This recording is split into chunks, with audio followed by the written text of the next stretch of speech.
come here tonight because here is where it's happening. Active hope.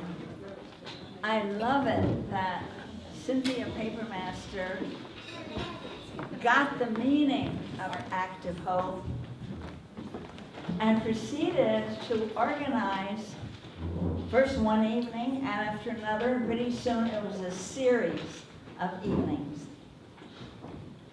Now, first of all, let me just say, do you know what active hope is?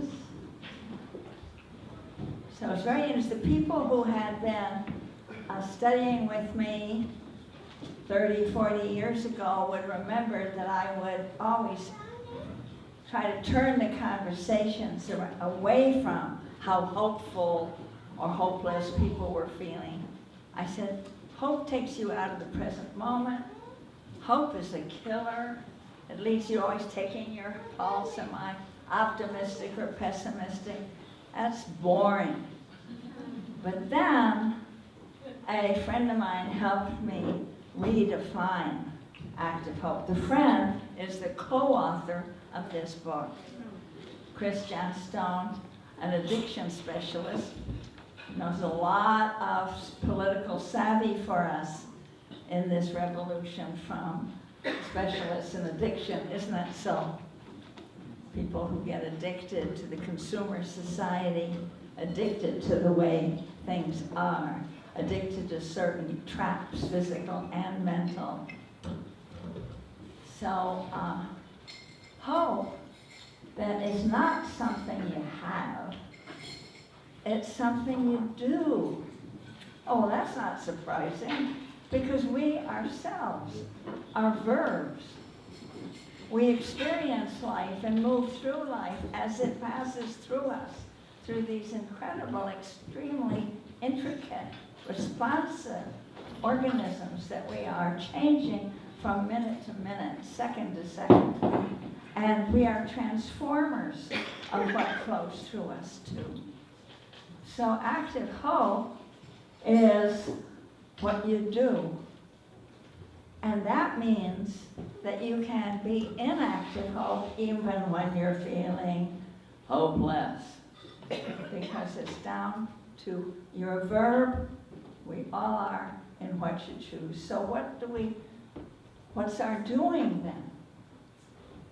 First of all, it's recognizing that we have, as verbs, constantly presenting itself an opportunity to act, and chief among it is simply choice.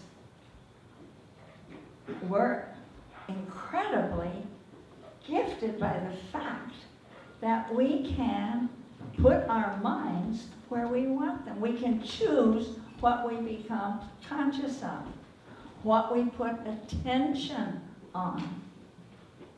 Well, our minds don't stay there for very long. They like to move around.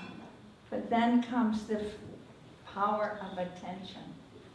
To choose, this is what I want to put my mind on. And I'll do it again and again. This is what I want to learn. This is what I want to appreciate. The breath coming into my body. The faces I see before me. The realization that never before was this particular moment. The realization that there are people before me that I can connect with and act with. Now, what I love that Cynthia Papermaster has done is that she has taken the concept of active hope and then turned it into, maybe you didn't realize, Cynthia, that it was a series you were beginning with the first. But I had to remember, because this is the fourth. A sigh of astonishment. Oh. This is the fourth. And the first one, I had to write it out to remind myself, was, and each series that we had, each event that we had in the series, had not only yours truly to start off with, but then an eminent person, And then along with the eminent person, who for that first event was Harvey Wasserman, who was here at that time. Yes, yes. Oh, Harvey, wherever you are, we're remembering you. Yes, like and the name of that was New Beginnings. And the nature of this, which was actually more vitalizing, more energizing than even what Harvey Wasserman had to say, is that there were a lot of other voices. Quick. There were just 5-minute offerings from different activists about their issues and projects. And we acted out that we would break out of the silos that kept us enclosed and just thinking we would talk about our particular areas of concern. And so there was the excitement of breaking free from those silos and learning about very different kinds of things that people were doing. And it was, then you really felt the intersectionality. You really felt the inventiveness of novelty of this and breadth of the movement that we are in and that we are. And then the second act of hope was called Going Forward. And the eminent person was Ray McGovern. And who was there? Anybody remember that you were there? Yes, I can see the same faithful. Me, I was there too. And again, this plethora of pop-up recruiting, celebrating snapshots of issues. And then there was the third one, Rise, what was, I've written it down here, Rise, Love, Resist. Now that was after the election of you-know-who, or pseudo-election of our current president. And someone was so eminent that was here with us, I can't remember his or her name. And now tonight, the fourth event, fourth time. And I couldn't be more excited than my favorite person in the world, practically, is here with us tonight, Starhawk. And I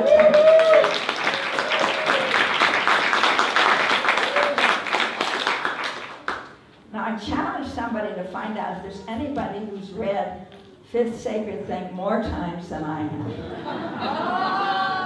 Okay, I have it at 4. Who's read more? Am I the winner?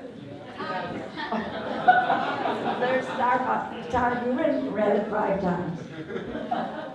I probably read it 50 times.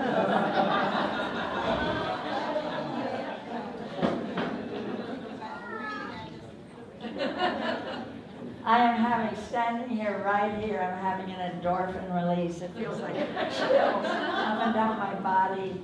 And I look at that woman and I want to cry because she's alive here now.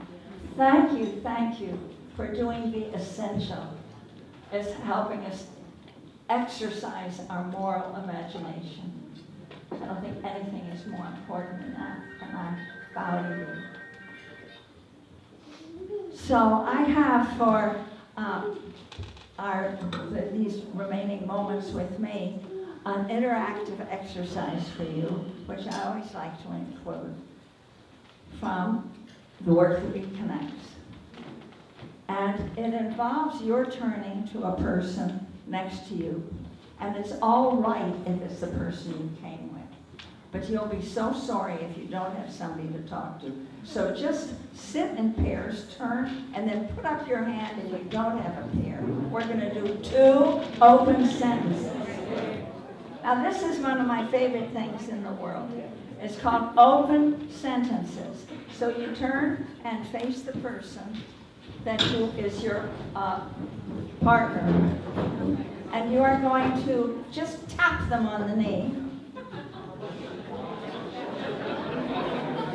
Good. And the first tapper is partner A. Okay.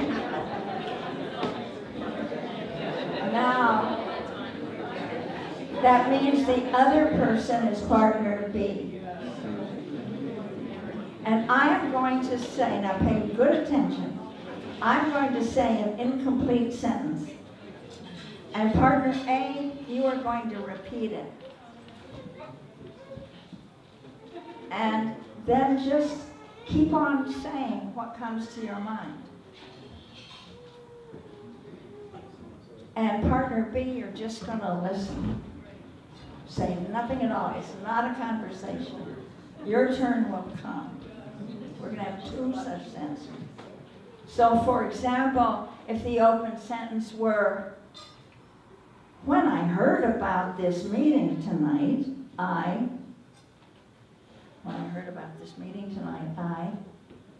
thought I better show up because my name was on it. Because I really have been dying to hear Starhawk. Or because I'm sick of just listening to one or two people, and there are a whole bunch of inventive, creative activists that I will get exposed to. Or I think the love of my life is going to meet me right here. Whatever it is. So you just take the first part of the sentence and then you coast with it. Are you ready? Yeah. Ready. Partner A? Does anyone else still need a partner? Okay, well, we need a partner. Someone over by the window? Don't be shy. Here's someone coming. No. Thank you. Are we all set? Partner A.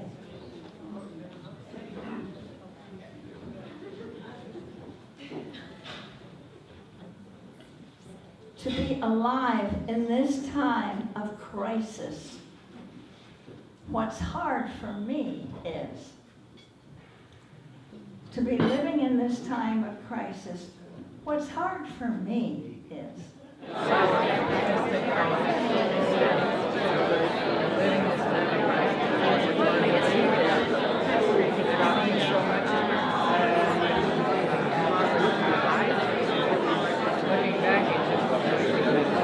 ding! That's my bell. So, thank you. You don't have to stop in mid-sentence, but just finish what you were saying. Thank you, partner A. Now we're going to turn to partner B. And A, you just listen. They get the same one. Partner B. To be living now in this time of crisis, what's hard for me is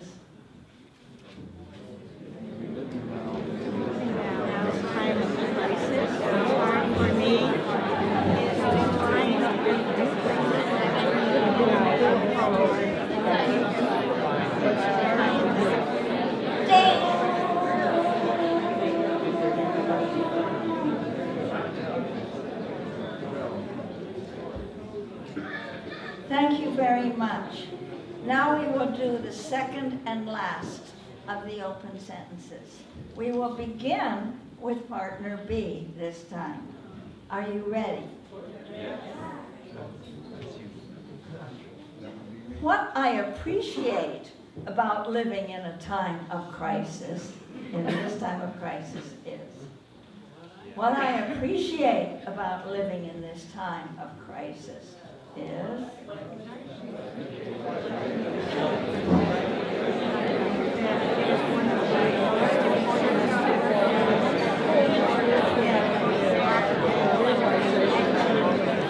ding!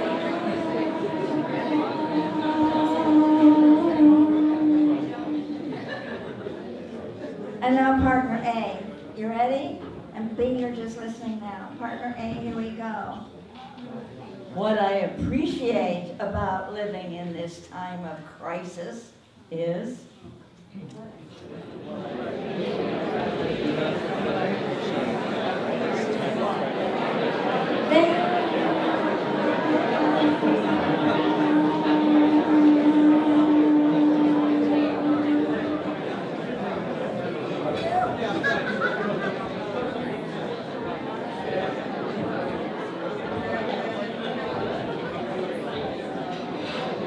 Thank you. Thank you. Now, I love that second open sentence, and I'm kind of curious. Maybe you could just call out, what are some of the things that you appreciate about living in this agonizing, breathless, difficult, almost inconceivable, do-or-die moment of crisis for this country and planet Earth? What do you appreciate about it? Anybody? We might wake up. We might wake up. Energy. Good? The opportunity to serve one another. Oh. Standing Rock camp. Creativity. Coming together. Being alive. You. Seeing how it close down the airports. We have a new chance.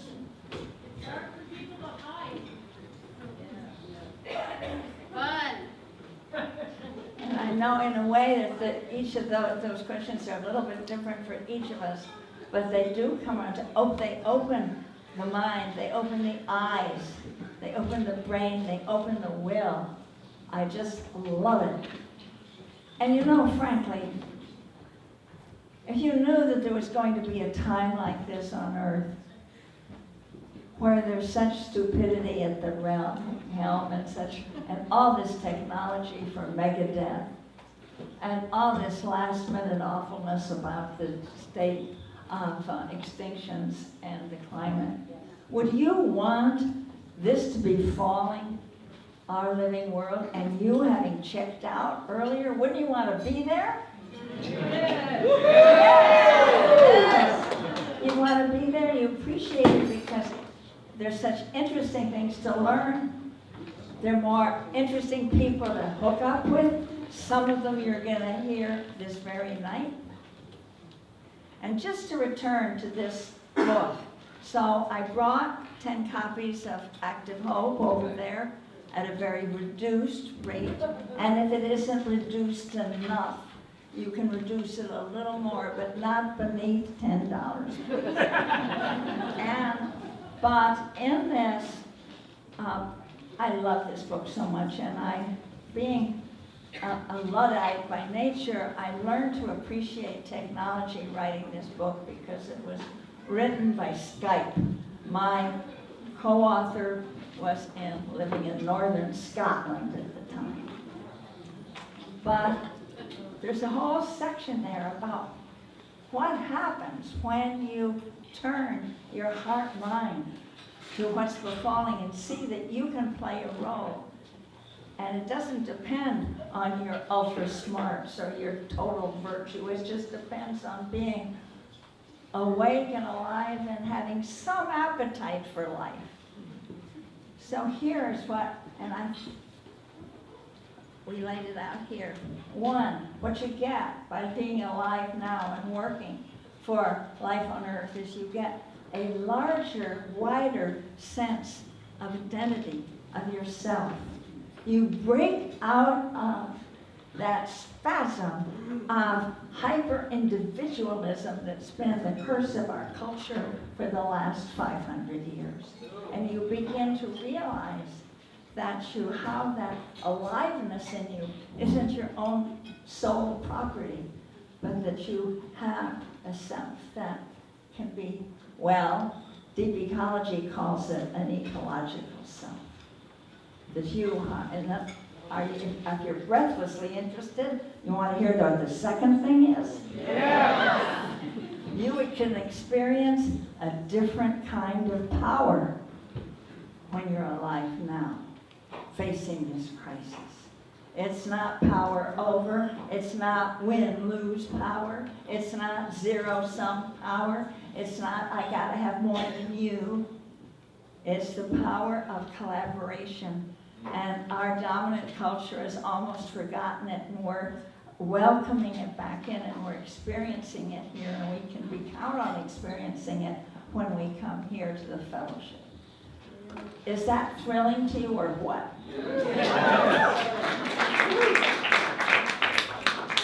And very close to that then, coming along with that, is thirdly, a richer experience of community. And you realize that the capacity to feel family, to feel relatedness in this time is so big that we're called back. We can see we're being called back to earth community. And we can break out of the anthropocentrism that has kept us walking around as if we're in shoes that are too tight, clothes that are too tight, forgetting that our humanness is just the last little, most recent chapter, and that we have all the knowings and all the relatedness of our journey through life, along with all our brother, sister, trees, animals, plants. Isn't that so? Yes. And lastly, what we can harvest now is a vaster experience of time. We just touched on it. Every atom and every cell of your hands, of your body, goes back to the first spinning and splinting of the, not spinning, spinning, Joanna, of the stars. We've been here a long time, evolving. There's no cutoff point. We remember the whole sequence in our mother's wombs, and we can draw on it now in this time of peril. To know our relatedness gives us a sense of lasting creativity and power. And we know that we're here with the beings of the future as well, for their sakes. And we let their belief in us and their thanks for us give us fuel and creativity for the walk ahead. All of that you get, just start being alive now. That's active hope.